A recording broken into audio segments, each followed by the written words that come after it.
10-4 Biconditional statements. Look at this sentence and just think about it for a second. He makes money if and only if he goes to work.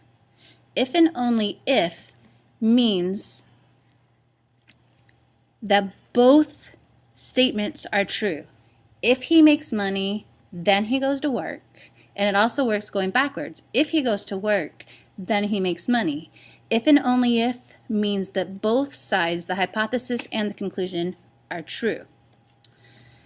So write down this definition. The biconditional statement is a statement that can be written in the form P, that's the hypothesis, if and only if Q. So this is the only one that doesn't use if, then in the statement. You're going to see me abbreviate this a lot of times as IFF. That's the abbreviation for if and only if. So it's not a typo, it's just two F's means if and only if. Using the arrows that we tried earlier, it's a double arrow. It's true going forwards and it's true going backwards. That's what biconditional means. So let's look at this example one. Write the conditional statement and the converse that you see within the biconditional. So what we need to do is identify where it's broken down, if and only if. So the first part of our statement is the hypothesis P, and the second part is the conclusion Q.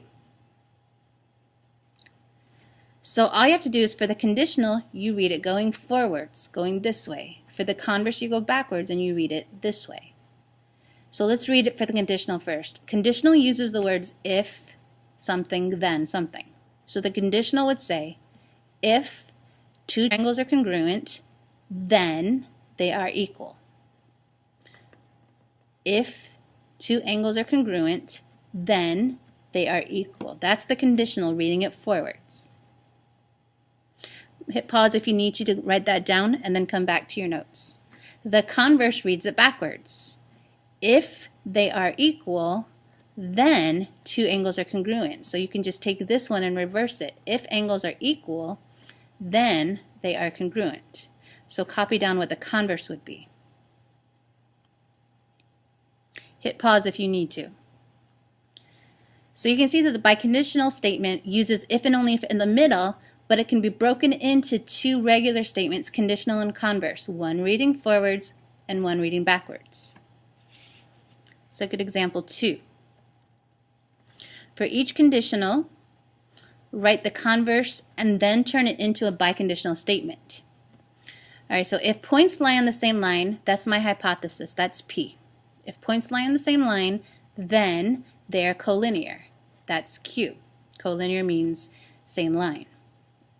So to think about the converse, we would flip the order. We would say if they are collinear, then points lie on the same line. So go ahead and write the converse, and then we'll talk about what the biconditional would look like.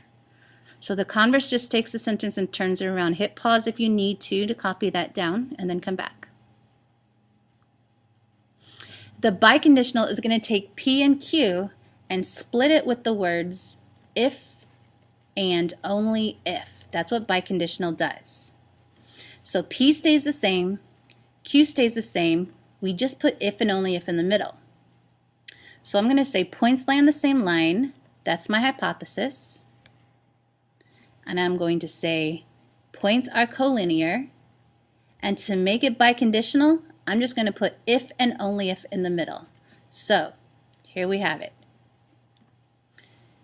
2 points lie on the same line if and only if they are collinear. So notice, this is still the hypothesis, this is still the conclusion, it just has the words if and only if in the middle, and the if and the then are gone. Okay, so that's what a biconditional does. Now let's look at some examples of whether they're true or false. Look at this one. Determine if the biconditional is true. If false, give a counterexample. All right, so we have to check it reading forwards and check it reading backwards. If an angle is a right angle, then its measure is 90 degrees. So forwards, that's true. Now let's read it backwards. If an angle is 90 degrees, then it is a right angle. That's true also.